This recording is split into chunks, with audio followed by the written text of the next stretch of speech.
Sir आप live. तो आदाब, नमस्कार, गुड इवनिंग, सत श्री अकाल। एक बार फिर आप तमाम लोगों का स्वागत है कहानी के इस एपिसोड में। मंडे है आज 15 जुलाई और कल संडे। उम्मीद है कि, मुझे लगता नहीं है वैसे कि शायद ही किसी ने छोड़ा हो कल का मैच फाइनल।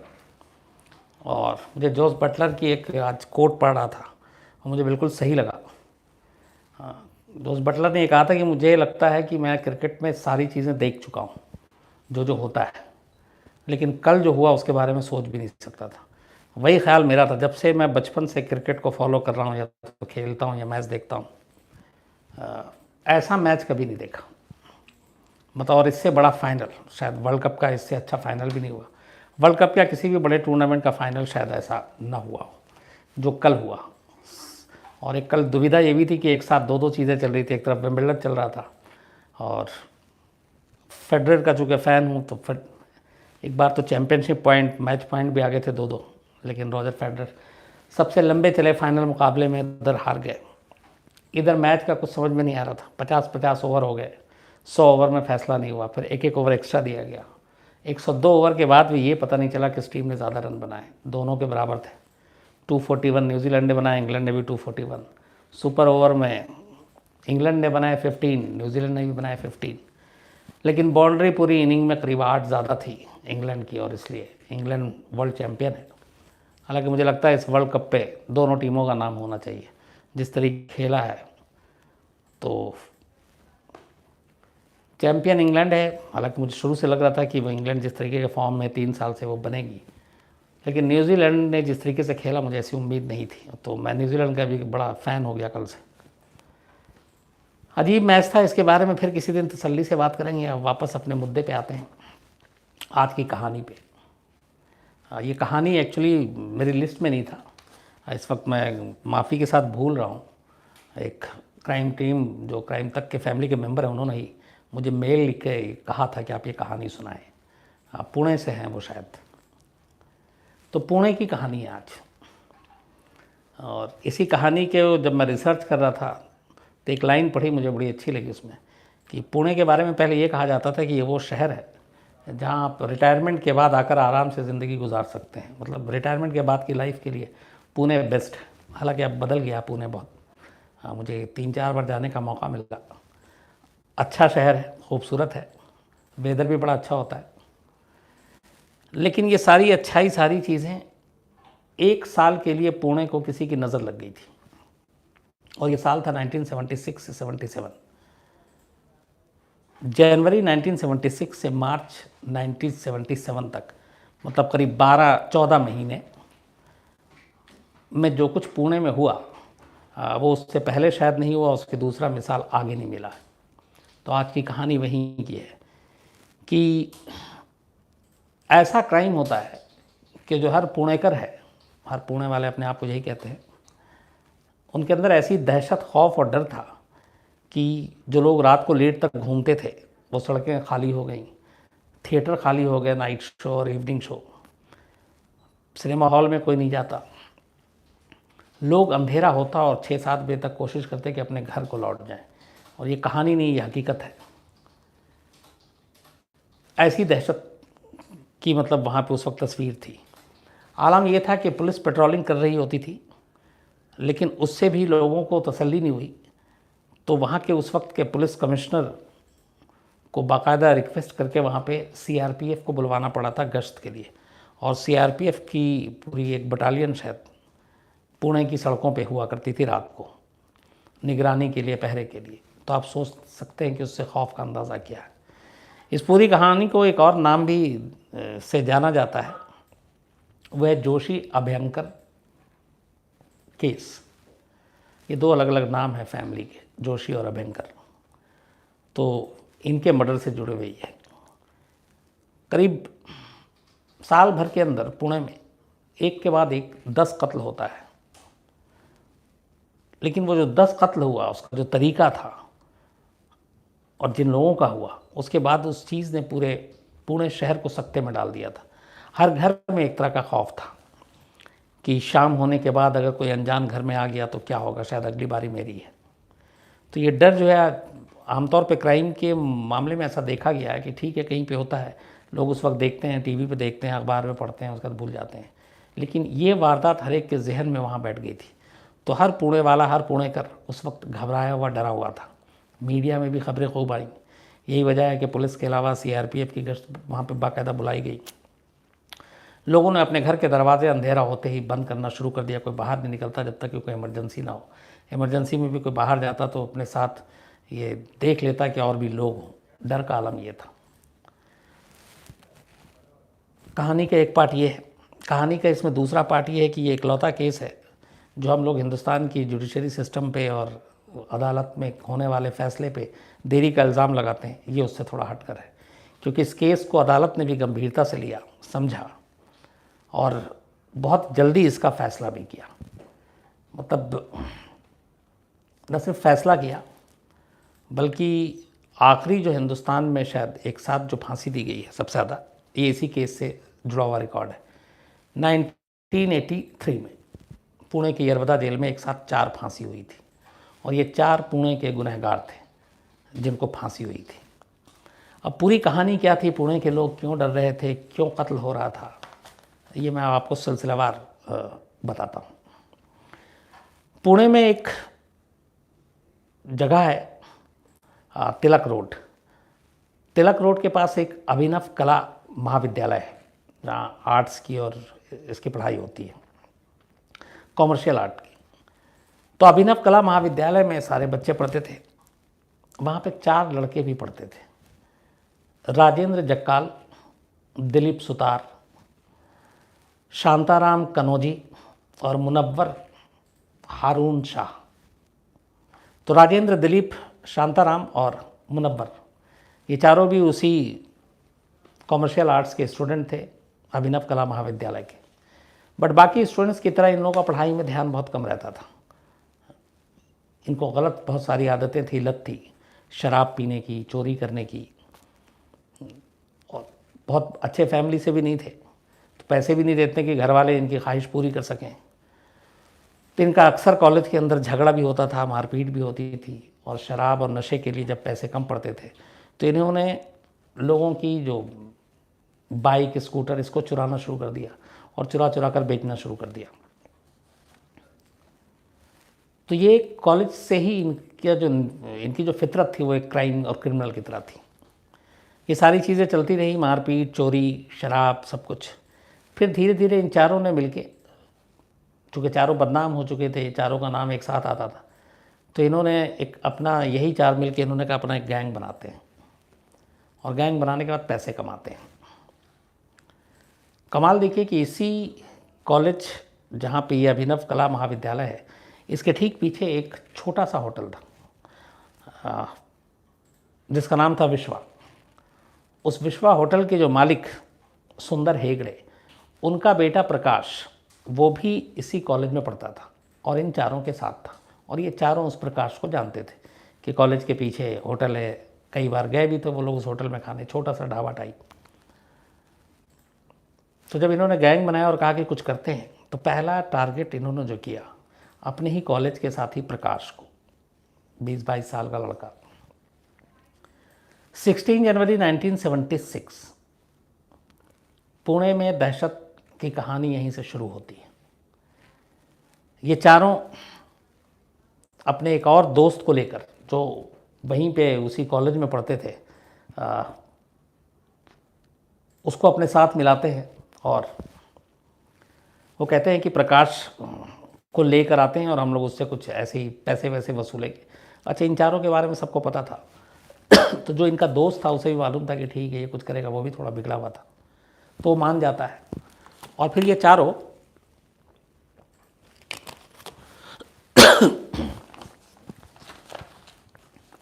16 जनवरी को उसको अपने पास ले आते हैं। ये चारों प्रकाश को अपने साथ लेके चलते हैं और फिर जो इनमें जक्काल था, एक राजेंद्र जक्काल, अपने एक जानने वाले के घर पे ले जाता है प्रकाश को। और प्रकाश से फिर वहाँ पे ले जाने के बाद फोर्सफुली कहता है एक लेटर पे कि तुम लिखो कि तुम अपनी मर्ज़ी से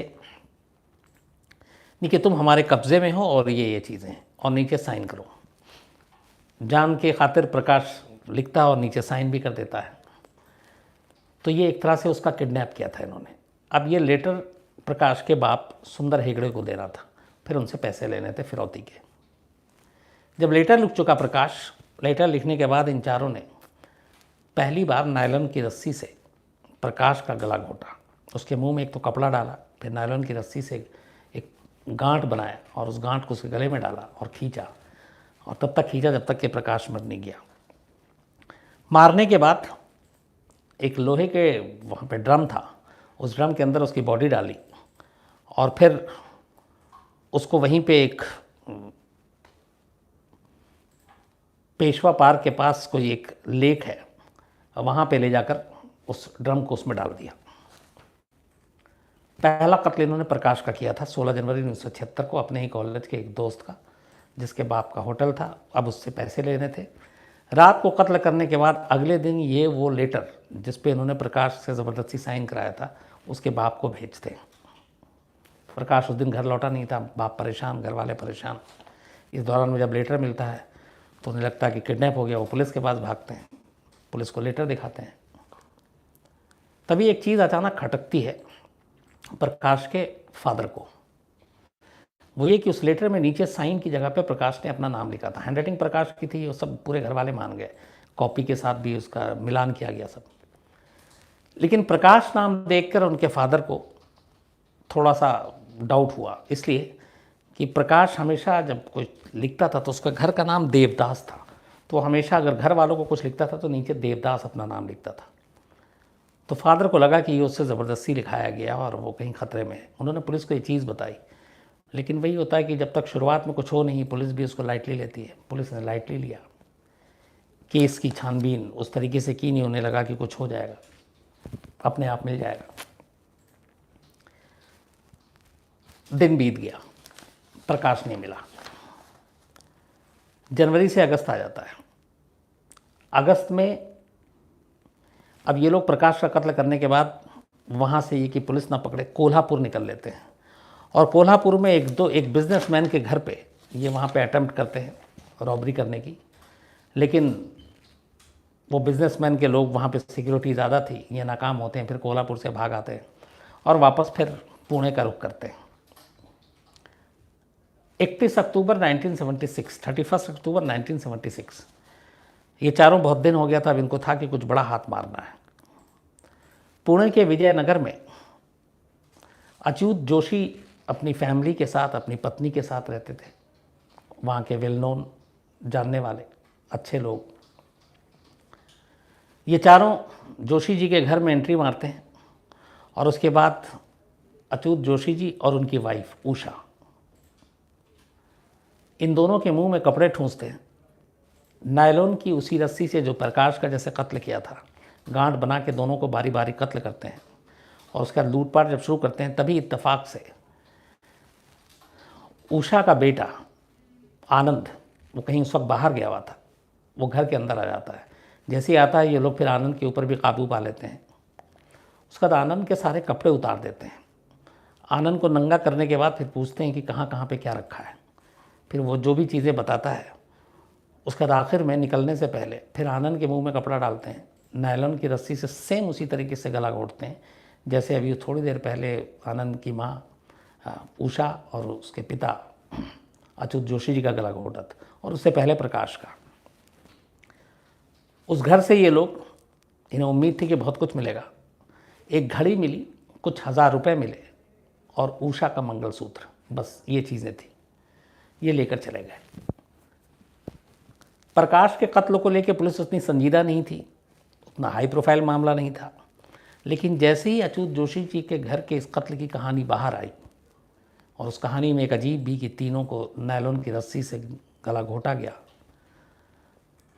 और आनंद जो उनका बेटा था उसके सारे कपड़े उतार लिए गए थे, तो ये जब मीडिया में खबरें आईं और उसके बाद फिर धीरे धीरे जब बाकी रिपोर्टर ने और तफ्तीश की, तो इसी तरीके खबर की ऐसी एक और कत्ल हुआ, मतलब वहाँ पे हुआ था पुणे के कहीं बाहर।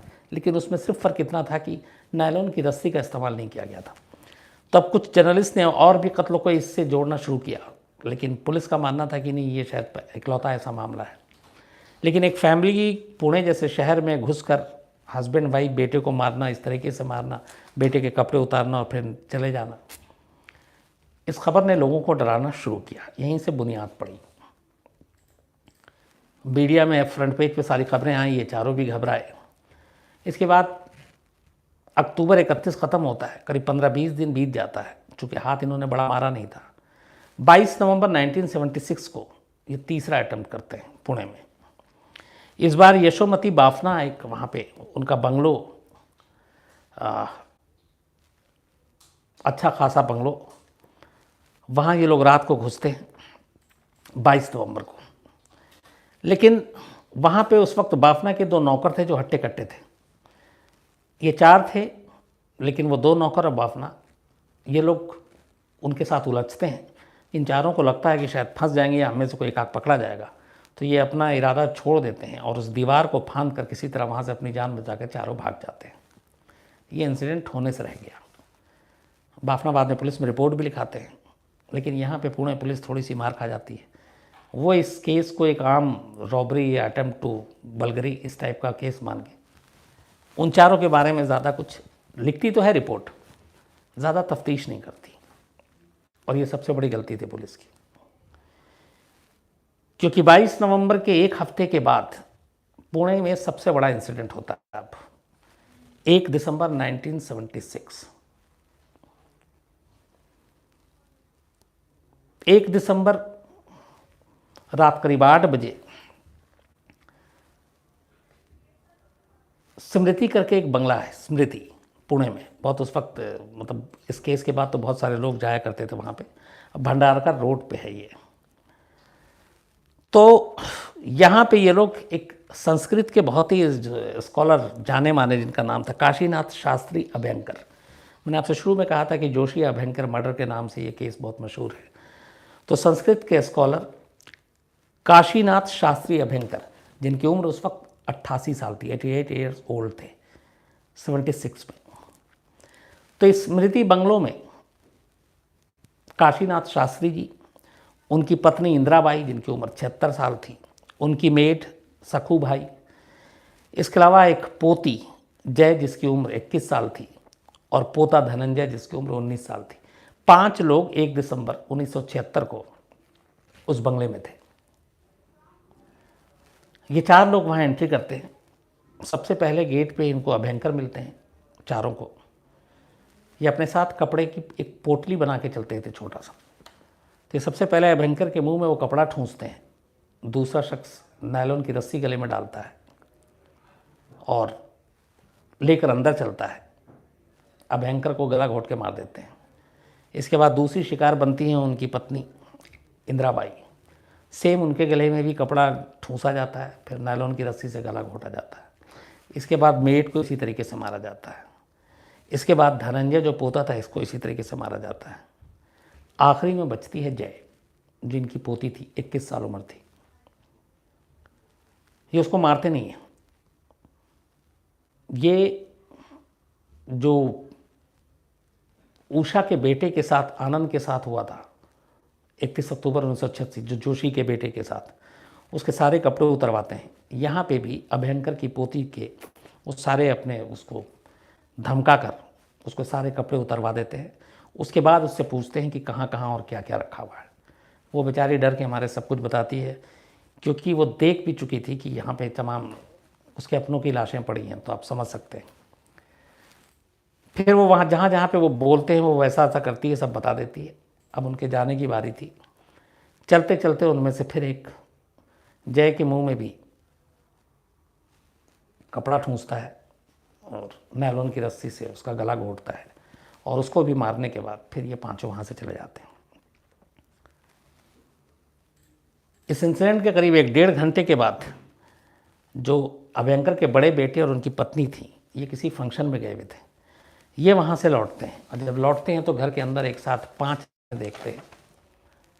जाहिर सी बात है, इसके बाद चीख पुकार मचता है, पुलिस तक बात पहुँचती है, और सुबह हर अखबार में फिर से हेडलाइन, पुणे के एक फैमिली के 5 लोगों का कत्ल।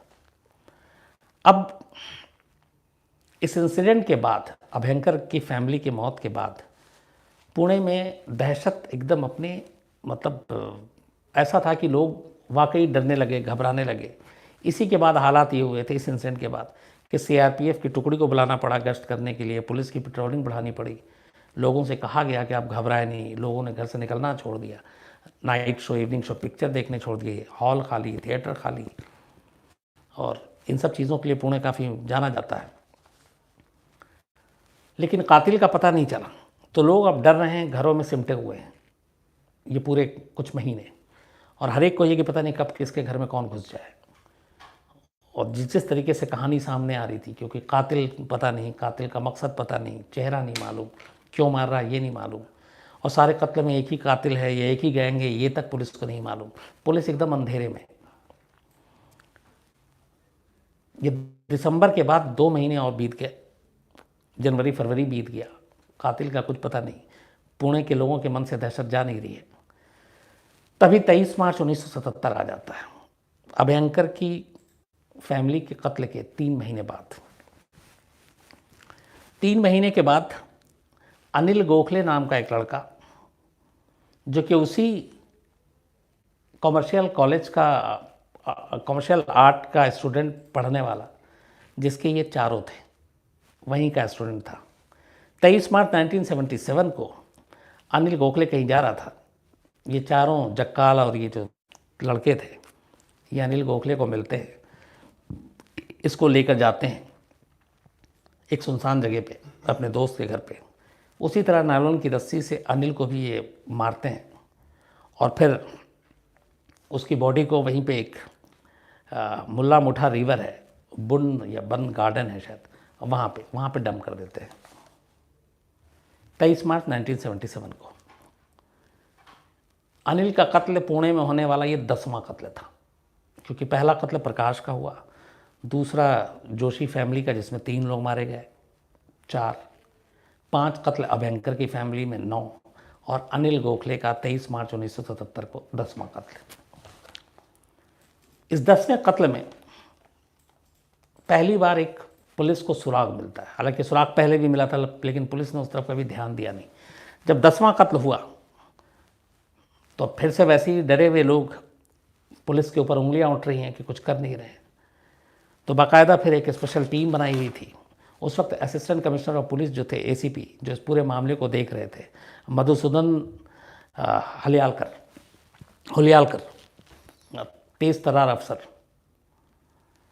तो जब अनिल गोखले की लाश मिली तो उस लाश को भी पोस्टमार्टम के लिए भेजा गया, लेकिन इत्तेफाक से उस दिन नसीब अच्छा था, जो इस केस को वहाँ पे देख रहे थे इंस्पेक्टर मानिक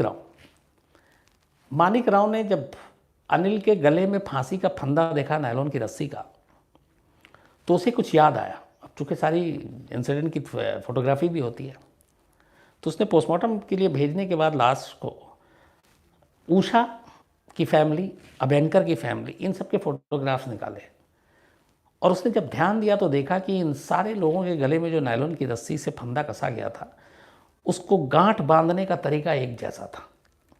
जैसे सभी में 2 या 3 तरीके के जो गांठ थे अलग, वो एक तरीका था, किसी में भी अलग अलग नहीं था।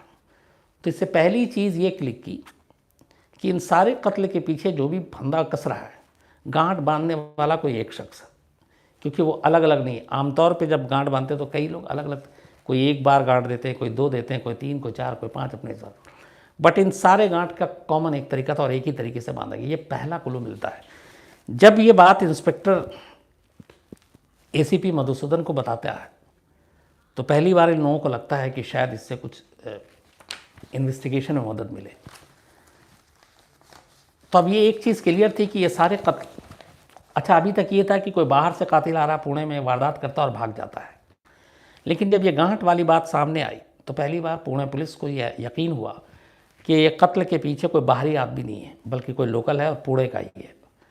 तो अब अनिल के कत्ल की छानबीन करने की शुरुआत हुई और कहा गया कि इस अनिल के कातिल से ही बाकी कातिल मिलेंगे। तब पहली चीज़ ये की गई कि अनिल से आखिरी बार कौन कौन लोग मिला, उसे कहाँ देखा गया, उन लोगों को पकड़ना है। चूँकि ये 24 मार्च को बॉडी मिल गई थी, 24 मार्च को ही लग गया था कि ये गांठ एक जैसा है, तो 23 मार्च को अनिल कहाँ कहाँ गया जब पुलिस ने इन्वेस्टिगेशन करना शुरू किया, तो इसी दौरान में एक अनिल का ही क्लासमेट मिला जिसका नाम था सुहास चंदक। तो बताया लोगों ने कि शाम को अनिल सुहास के साथ देखा गया था। पुलिस सुहास के पास पहुंची, सुहास को पूछताछ के लिए बुलाया तो वो वैसे ही घबरा गया। तो पुलिस को लगा कि ये हो क्या रहा है, तो फिर पता चला कि उसने कहा, पहली बार नाम लिया सुहास ने उस कॉलेज के, कि आप जो है एक्चुअली अगर इस केस को सुलझाना है तो आप इन 4 लोगों को पकड़िए जो हमारे ही कॉलेज के हैं, राजेंद्र, दिलीप, शांताराम और मुनव्वर। उसने कहा कि हाँ मैं कल था अनिल के साथ, लेकिन मुझे इससे कोई इसका कत्ल से लेना देना नहीं है, लेकिन मुझे डाउट है कि ये चारों उसके साथ कुछ कर सकते हैं। तो उसने पूछा ऐसा क्यों? तब उसने बताया कि जब उषा का और ये कत्ल हो रहा था प्रकाश हेगड़े का, तो प्रकाश हेगड़े को उस सुनसान इलाके में जिस होटल वाले का जो बेटा था, इन लोगों ने इसी सुहास चंदक की मदद ली थी इन चारों ने, और कहा था कि उसको बुलाना है और उसकी बस ऐसे ही करेंगे हम लोग, उसके घर वालों से पैसे वसूलेंगे कि थोड़ा तुम्हारा किडनैप हो गया और बाकी कुछ नहीं है। तो सुहास ने कहा कि मुझे ये मालूम था, और तब उन्होंने कहा कि अच्छा। तभी फिर पुलिस ने उसके प्रकाश के फाइल निकलवाए कि ये प्रकाश आज तक तो मिला नहीं है। तो उसने कहा मैं लेकर गया था और इन चारों ने उसके बाद क्या मुझे नहीं मालूम, लेकिन मैं प्रकाश को लेकर गया था इन चारों के बताए हुए जगह पे, उसके बाद मैं निकल गया था। तो जब ये हुआ और फिर प्रकाश के फादर को बुलाया गया, वो केस रीओपन किया गया, तो पता चला हाँ वो आज तक नहीं लौटा है। तो पुलिस को पहला अब ये हुआ कि ये कुछ ना कुछ तार जुड़ा हुआ है। तो सुहास चंदक के कहने के बाद उन चारों लड़कों को पहली बार पुलिस ने, वो पुणे में ही थे, खुलेआम थे, क्योंकि उन्हें मालूम था कि कुछ हो नहीं रहा, गिरफ्तार करने की सोची। लेकिन फिर ये था कि अगर इतने सारे कत्ल ऐसे कर रहे हैं तो ये बड़े स्मार्ट होंगे, ज़हीन होंगे, गिरफ्तार कर लें और कोई प्रूफ ना मिले तो एक तरफ पुलिस का के ऊपर प्रेशर है, पब्लिक गुस्से में है, दहशत में है, तो लगेगा पुलिस बेगुनाहों को फंसा रही है। तो पुलिस ने कहा ठीक है, गिरफ्तार करने से पहले कुछ पुख्ता सबूत चाहिए, कुछ इनके पीछे अपने मुखबिरों को लगा दिया। पुलिस ने मुखबिरों को लगाया, चारों के ऊपर ट्रैप डाला, नज़र रखी इनकी गतिविधि पे।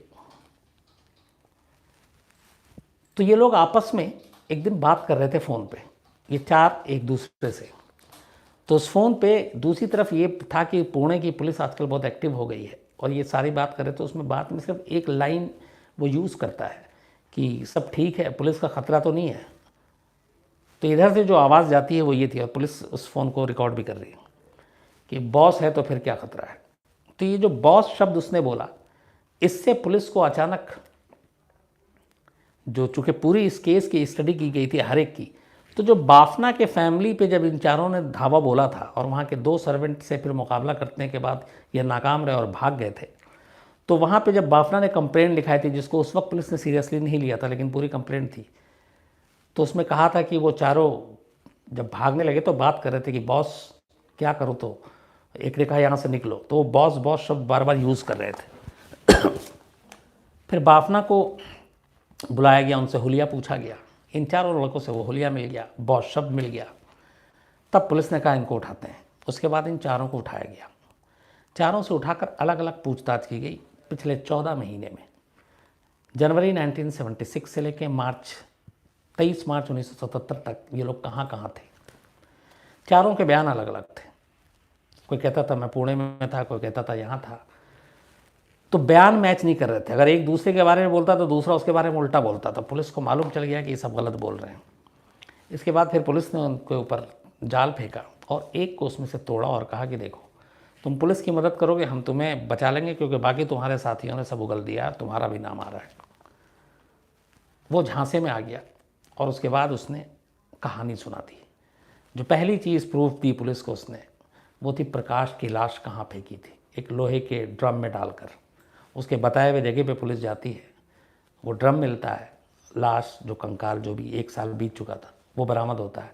इससे साबित हो जाता है इसके बाद फिर पुलिस बाकी कत्ल के बारे में पूछताछ करती है। तो उन्होंने जहाँ जहाँ से घर से जो लूटा था वो सारे सामान मिलते हैं, लेकिन कमाल ये था कि किसी भी घर से इनका फिंगरप्रिंट्स नहीं मिला। उसकी वजह ये थी कि ये लोग रबड़ का ग्लव्स पहनकर इंसिडेंट जब वारदात करने निकलते थे तो कहीं भी इन्होंने अपना निशान नहीं छोड़ा, नंबर 1। नंबर 2, एक और अजीब चीज़ मिली थी। जहाँ जहाँ इन्होंने क्राइम किया वहाँ वहाँ जाने से पहले ये बहुत सारा सेंट परफ्यूम छिड़क कर जाते थे। वो अजीब सा था, आपको परफ्यूम वो अच्छा भी लगे, जो उस वक्त के पुलिस टीम थी उसने लिखा है, और बुरा भी लगे उसका स्मेल, तो परफ्यूम बहुत सारा छिड़क के जाते थे। तो ये एक अजीब चीज़ थी जात में। तो जब बाद में पता चला वो इसलिए छिड़कते थे ताकि जो पुलिस के डॉग्स हैं वो स्पॉट पे पहुँचे तो उनको फॉलो करते हुए, पीछा करते हुए वहाँ तक ना पहुँच सके, वो इस स्मेल में ही उलझ जाए। तो ये उनका एक तरीका था। तो पुलिस के पास सारी चीज़ें थी, उनके बताए हुए जगह से लाशें मिल गई थी, उनके पास से लूटे हुए लोगों के सामान मिल गए थे। अब तीसरी चीज़ ये थी कि जब किसी घर में 2 जगह इन्होंने किया था, एक जय और एक आनंद, वो जो लड़की थी 21 साल की और 19 साल का लड़का, इन दोनों को घर में आखिरी में सबसे मारा था, तो उसके कपड़े क्यों उतरवाए थे? तो भी इन्होंने बताया कि वो इसलिए ताकि एक तो वो घर से बाहर न जा सके मदद के लिए, क्योंकि कपड़े हैं नहीं, नंगा है तो वो, या नंगी है तो वो शर्म के मारे बाहर नहीं जा सकती पड़ोसियों से मदद मांगने, तो इसलिए वो सबसे पहले उसके कपड़े उसी को उतारते थे जिनको सबसे आखिर में मारना होता था। ये उनकी सोच, उनका मोडस ऑपरेंडी था, और फिर उसे मार देते थे। उन्हीं में से एक बंदा था जो फंदा कसने में माहिर था, वो फंदा मारता था, और सभी को नायलॉन की रस्सी से, क्योंकि इसमें पैसे कम खर्च होते थे चाकू या गोली खरीदने के मुकाबले। तो ये सारी चीज़ें आई। इसके बाद इन सब की गवाही और उसको देखते हुए फिर पुलिस ने हाईलाइट किया, फिर प्रेस कॉन्फ्रेंस हुई। पुणेकर ने पहली बार 12-14 महीने के बाद तब चैन की सांस ली, जब उन्हें यकीन हो गया कि यही है जिन्होंने इतने सालों से पुणे, मतलब 1-1.5 साल तक पुणे को दहलाते रहे। फिर बाद में ये मामला कोर्ट में गया, पुणे सेशन कोर्ट में, और यहाँ से एक नई कहानी शुरू होती है। 30 मार्च 1977 को ये पकड़े गए थे चारों, 30 मार्च 1977 को। 4 महीने तक सेशन कोर्ट में ये मुकदमा चला, बहुत ही तेज़ी के साथ। 28 सितंबर 1978 को पुणे सेशन कोर्ट ने इन चारों को सजाए मौत दी, मतलब फांसी की सज़ा दी। बॉम्बे हाई कोर्ट ने इसके 1 साल के बाद 1979 6 अप्रैल को लोअर कोर्ट के फैसले को बरकरार रखा और कहा कि इनको फांसी होगी। ये इस फैसले के खिलाफ सुप्रीम कोर्ट पहुंचे। 1 साल के बाद 17 नवंबर 1980 सुप्रीम कोर्ट ने भी लोअर कोर्ट हाई कोर्ट के फैसले को बरकरार रखा, मतलब उन्होंने कहा कि इसकी फांसी होगी, इसके साथ रियायत नहीं होगी, क्योंकि जिस तरीके से इन्होंने कत्ल किया था। जब कोर्ट के दरवाजे सारे बंद हो गए तब इन चारों ने प्रेसिडेंट ऑफ इंडिया को अपील की रहम के लिए, मर्सी पिटिशन, और कहा कि हमें फांसी ना मिले। वहाँ से भी प्रेसिडेंट ऑफ इंडिया ने इनकी मर्सी पिटिशन को अटेंड करने से मना कर दिया और रहम नहीं देने का फैसला किया। अब इनके लिए फांसी का दरवाज़ा खुला हुआ था, लेकिन कानून में बहुत सारे दरवाजे होते हैं। इन्होंने रिव्यू पिटिशन डाल दिया सुप्रीम कोर्ट में। पुणे के लोगों को ये बात मालूम थी कि अपनी फांसी को टालने के लिए पैतरे आजमाएंगे। पुणे के 1000 अलग अलग लोगों ने, जो मशहूर वहाँ के लोग हैं, अलग अलग फील्ड के नामी लोग, इन सब ने 1000 लोगों ने मिलकर एक लेटर लिखा, साइन किया और सुप्रीम कोर्ट को भेजा और कहा कि चूँकि तीनों कोर्ट इनकी फैसले को नामंजूर कर चुकी है, प्रेसिडेंट ऑफ इंडिया ने भी रिजेक्ट कर दिया है, अब ये आपके पास आ रहे हैं सिर्फ डिले कराने के लिए। जितनी जल्दी इन्हें फांसी हो वही इंसाफ है, वरना नहीं होगा, तो इसलिए आप इसको डिले ना करें। 1000 नामी लोगों ने पुणे करके जो थे वहाँ के, जब सुप्रीम कोर्ट के पास ये लेटर पहुँचा, सुप्रीम कोर्ट ने इस पर फ़ौरन सीरियसली इसको लिया और उसके बाद रिव्यू पिटिशन का निपटारा कर दिया। उसने कहा कि जो भी था सब कानून के हिसाब से है और फांसी होगी, फांसी नहीं रोक सकते ना, अब इस पर आगे डिले कर सकते हैं। इसके बाद इन्होंने फिर इन चारों ने एक और खेल खेला, कानूनी दाव। उन्होंने कहा कि हम लोग मरने के बाद अपना अंगदान करना चाहते हैं सारे, ताकि जो बुरा काम किया अच्छा हो जाए। अब उसमें भी कुछ प्रोसीजर है, उसको करने के लिए वक्त लगता है। तो लोगों को मालूम हो गया था कि ये अंगदान करके भी वक्त, अपनी ज़िंदगी या अपनी सांसें खरीदने की कोशिश कर रहा है। उसके ऊपर फिर लेटर गया वो भी खारिज हो गया। अब आखिरी इनके पास हरबा बचा, तरीका बचा इस फांसी से जल्दी जो फांसी हो रही उससे बचने का। और उन्होंने वो तरीका ये कहा, 10 लोगों को फांसी का फंदा कसकर जान लेने वाले ये 4 लोग, इन्होंने कोर्ट्स में एक पिटीशन दी, एक अर्जी दी और कहा कि फांसी का फंदा गले में डालने से जो मौत होती है वो बड़ी तकलीफदेह होती है, इसलिए हमें फांसी देकर मौत न दी जाए, हमें इलेक्ट्रिक चेयर पे बिठाया जाए, जो कई देशों में है, मतलब जिस चेयर के अंदर करंट दौड़ता हो, और उस चेयर पे बैठा के हमें मौत दी जाए, फांसी ना दी जाए, क्योंकि उसके फंदे से जब गला घुटता है, दम घुटता है तो बड़ी तकलीफदेह होता है। ये वो कह रहे थे जिन्होंने 10 लोगों का अपने हाथों से गला घोटा था। तो ये उनका एक चाल था, क्योंकि फिर इसके ऊपर बहस हो, क्योंकि ये एक अजीब चीज़ होने जा रही थी कि मौत कैसे दें, इस पर भी बहस हो। फिर पुणे करके लोगों को लगा, अब ये देखिए कि पूरा पुणे उस वक्त एकजुट था, across the religion, across the caste, अलग अलग पेशे के सब, कि इन चारों को इनकी सज़ा मिलनी चाहिए और जल्द मिलनी चाहिए। उन लोगों ने फिर मेहनत की। पुणे के नामचीन लोगों ने हिंदुस्तान के अलग अलग डॉक्टरों से कांटेक्ट किया, उनसे लेटर लिखाया, साइन कराए, दस्तखत कराए और कोर्ट में और सब जगह जाकर वो लेटर दे दिया। वो लेटर ये था कि मौत सबसे ज़्यादा किस चीज़ से तकलीफदेह होती है, फांसी से या इलेक्ट्रिक चेयर से। सारे डॉक्टरों ने राय दी कि फांसी से जो मौत दी जाती है उसमें तकलीफ़ कम होती है, इलेक्ट्रिक चेयर पर बैठा कर मौत दी जाती है जो, उसमें ज़्यादा होती है। इसलिए इनकी इस अपील को भी खारिज कर दिया जाए और इन्हें फांसी ही दी जाए। आखिर में ये उनका चाल भी नाकाम रहा और इसी के बाद 27 नवंबर 1983, 27 नवंबर 1983, मतलब 77 में इन्होंने क्राइम किया था और 83, 5 साल सिर्फ, राजेंद्र जक्काल, दिलीप सुतार, शांताराम कन्होजी, मुनव्वर हारून शाह, इन 4 लोगों को 27 नवंबर 1983 को पुणे के ही यड़वदा जेल में फांसी पर लटका दिया गया, 27 नवंबर की सुबह सुबह। काश हिंदुस्तान में सारे क्राइम जो करते हैं उनकी अगर सज़ा इतनी जल्दी दी जाती तो मुझे लगता है लोगों के अंदर डर खौफ बैठ सकता था। लेकिन ये एक नज़ीर है, ये एक एग्ज़ाम्पल है कि इतनी सारी चीज़ें हुई। 76 से 77 के बीच में क्राइम होता है, 4-6 महीने में लोअर कोर्ट अपना फैसला देती है, साल भर के अंदर हाई कोर्ट दे देती है, उसके 1 साल के अंदर सुप्रीम कोर्ट दे देती है, प्रेसिडेंट ऑफ इंडिया जो है उसको ऊपर फ़ौरन संज्ञान लेते हैं, रिजेक्ट कर देते हैं, उसके बाद रिव्यू पिटीशन पे फटाफट फैसला हो जाता है, उसके बाद फांसी इलेक्ट्रिक चेयर से हो या फंदे से हो उस पर फैसला हो जाता है। हमें किडनी, लीवर, ये सब आँखें सब दान करनी है, उस ह्यूमन ग्राउंड पे टाइम मिले उसको भी रिजेक्ट कर दिया जाता है और उसके किए की सज़ा इन चारों को 5 साल के अंदर दे दी जाती है और फांसी दे दी जाती है।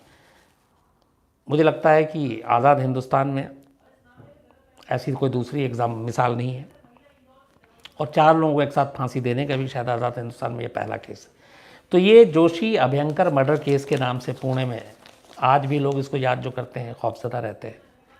वो 12-14 महीना उन्होंने कैसे काटे, कैसे दहशत में जी वो लोग, कि बहुत खूबसूरत पुणे शहर है। तो थैंक यू वेरी मच जिन्होंने भी मुझे, मैं उनका नाम ज़रूर कल शेयर करूँगा, मैं भूल गया, आज उलझा हुआ था। उन्होंने नाम अपना बताया है। सर गजानन खड़गे जी हैं। अच्छा, गजानन खड़गे जी हैं पुणे से। तो थैंक यू वेरी मच, आपकी वजह से आज ये मैंने सुनाया, वरना अभी लिस्ट में फ़िलहाल नहीं थी। तो ये थी पूरी कहानी। अब वासिम से कहूँगा फटाफट। सर 40 भी हो आज कहानी में। आज मुझे लगता है कि आप लोगों को शिकायत नहीं होगी, मैं इतना मतलब खो गया था कि 40 मिनट तक बोलता ही रहा। आयुष अभिषेक, मोहम्मद आलम, निखिल डोंगरे सब बोल रहे हैं, सर बॉस कौन है?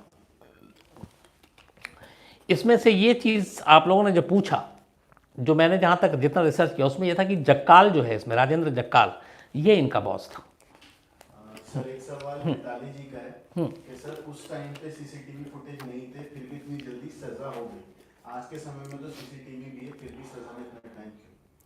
बहुत सारी चीज़ें नहीं थी मिताली जी उस वक्त। मैं 77-78 की बात कर रहा हूँ, करीब 40-42 साल हो गए। फॉरेंसिक साइंस इतना तरक्की नहीं किया था उस वक्त। लोग इतने ज़्यादा जो आज के ज़माने में है या इस दौर में जिसमें हम लोग जी रहे हैं, जितना ज़्यादा अलर्ट रहते हैं, क्योंकि क्राइम भी बहुत बढ़ गया है, तब टेररिज्म भी नहीं हुआ करता था, ये सारी चीज़ें। तो ये वाकई उस वक्त की पुलिस, उनकी इन्वेस्टिगेशन, लेकिन सिर्फ एक को मैं क्रेडिट नहीं, मुझे लगता है पूरे सिस्टम को इसमें क्रेडिट देना चाहिए। पुलिस ने अपना रोल बहुत अच्छे से प्ले किया, अदालत ने अपना काम बहुत अच्छे से किया, ऊपरी अदालत ने भी अच्छे से किया, सुप्रीम कोर्ट ने अच्छे से किया, जो प्रेसिडेंट ऑफ इंडिया उन्होंने भी लोगों की भावनाओं को देख के अच्छे से किया, जो पुणे के आम लोग हैं उन्होंने भी एक जिद ठानी थी कि ऐसे लोगों को अपने बीच रहने नहीं देंगे, इसे सज़ा दिलानी ही दिलानी है। तो कुल मिलाकर जब एक कोशिश सारे लोगों की इतनी अच्छी हो तो उसका नतीजा हमेशा अच्छा होता है। सर गीता भट्टाचार्य जी बोल रही हैं कि अनिल के पहले जो लोग मरे थे, प्रकाश को मारा था, तभी पुलिस ने क्यों नहीं देखा कि वो किससे लास्ट टाइम मिला था, इतना कत्ल ही नहीं होता। कई चीज़ें थी इस केस में, हालांकि इस केस को पॉजिटिव वे में भी बहुत सारे लेते हैं जिस तरीके से इसको सुलझाया गया, लेकिन इसकी कमज़ोर कड़ियाँ भी, जैसे मैंने बताया, प्रकाश की अगर फादर की ही वो लाइन लेते कि उसने जो रैंसम लेटर था तो उसमें प्रकाश ने अपना नाम प्रकाश लिखा था, जबकि उसको क्या नाम है उसका, अच्छा कौन से फिल्म का नाम था, ये देवदास लिखना होना चाहिए था, तो वो नहीं लिखा। उस वक्त पुलिस ने ध्यान नहीं दिया। जब बाफना के घर पे अटेम्प्ट टू रॉबरी हुई थी, उस वक्त उन चारों के हुलिये और वो सारी चीज़ों को लेकर इन्वेस्टिगेशन होता तो वो भी नहीं हुआ। फांसी के फंदे का जो गांठ है वो अगर इससे पहले जोशी फैमिली या भयंकर फैमिली से मिलान होता तो भी शायद कई चीज़ें सामने आती। तो कई गलतियां तो थी। सर आशीष जी बोल रहे हैं सर, ये कहना क्या गलत नहीं होगा कि ये 1983 और 86 के टाइम के हिंदुस्तान के सबसे भयानक सीरियल किलर होंगे? आशीष जी बिल्कुल मैं आपसे सहमत हूँ। ये उस वक्त का सिर्फ ये पुणे का मामला नहीं था, बल्कि इसको लेके पूरे देश भर की भी जब मैंने देखा उसमें तो अलग अलग शहरों में भी इसको लेके चर्चा हो रहा था। बाकायदा इस पर तो कई सीरियल बने हैं, मराठी फिल्म भी है इस पर जिसमें नाना पाटेकर ने रोल प्ले किया है। तो ये अपने आप में बताता है कि केस उस वक्त क्या मतलब इसकी वो थी वहाँ लोगों के दिमाग में। सर नमन जी बोल रहे हैं कि ये लोग जो 4 अपराध की तरफ बढ़े थे, क्या इसके पीछे उस टाइम पे इनको किसी ने रोका नहीं था या इनकी फितरत बन गई थी अपराध? नमन जी ये सब तो इतना डिटेल में नहीं मालूम था, किसी ने रोका नहीं था क्या क्या था, लेकिन ये शुरू से था। पहले स्कूटर बाइक चोरी करते थे, फिर उनको लगा कि थोड़ा और ज़्यादा जल्दी पैसे कमाते हैं, फिर इस रास्ते पे निकल पड़े, लोगों को मारना, लूटना, घरों में घुसना। तो ये सारी चीज़ें धीरे धीरे वो और आगे बढ़ रहे थे। तो सुंदर जी बोल रहे हैं सर, क्या निर्भया केस में सभी लोग साथ थे, तो वो भी अगर 500-1000 लोग मिलकर सिग्नेचर करते तो सरकार जल्दी फांसी दे सकती थी जैसे इस केस में? हाँ सुंदर जी, ऐसा नहीं हुआ। निर्भया केस में तो उससे ज़्यादा लोग एक साथ आए, पूरा देश एक साथ आया, पूरा देश एक साथ रोया, लेकिन 7 साल हो गए हैं, अभी तक किसी को फांसी नहीं हुई। इसमें एक तो जो मौत हुई है वो कुदरती हो गई है कि जेल के अंदर ही, बाकी किसी के साथ अभी तक इसमें इंसाफ नहीं हो पाया। तो 7 साल हो गए, जबकि जोशी या भयंकर केस में 5 साल के अंदर सब कुछ हो चुका था। हालांकि निर्भया ने तो झकझोर कर रख दिया था देश को, उम्मीद लगी थी कि कुछ जल्दी होगा, लेकिन फिर वही है कि सिस्टम कई बार सारे कानूनी कमज़ोरियों का फ़ायदा उठाना, अपील, तारीख, दलील, वकील, तो बहुत सारी चीज़ें होती हैं जिससे केस लटक जाता है। सर 2 सब्सक्राइबर हमारे पाकिस्तान से हैं, मंसूर अहमद खुसरो और आसिम नाजिर, बोल रहे हैं कि सर हम आपका प्रोग्राम देखते हैं, अभी हम मलेशिया में हैं और आपकी कहानी बताने का तरीका बहुत अच्छा लगा। खुसरो साहब, नाजिम साहब, थैंक यू वेरी मच आप लोगों के प्यार के लिए। और खुसरो नाम सुन के बड़े ज़माने बाद मुझे अमीर खुसरो याद आ गए, तो thank you very much. Enjoy कीजिए आप लोग मलेशिया। सर गीता खन्ना जी बोल रही है सर, बुराड़ी केस में कुछ फाइनली पता लगा, क्या कुछ सच में? गीता जी, बुराड़ी केस क्लोज हो चुका है। पुलिस ने आखिरी फाइल यही दी है कि इसमें 10 कत्ल 1 मर्डर, मतलब जो घर का बेटा था बड़ा, उसी ने बाकी सबको धोखे से मारा और फिर ख़ुद भी कले के अंदर उसने फंदा कस लिया।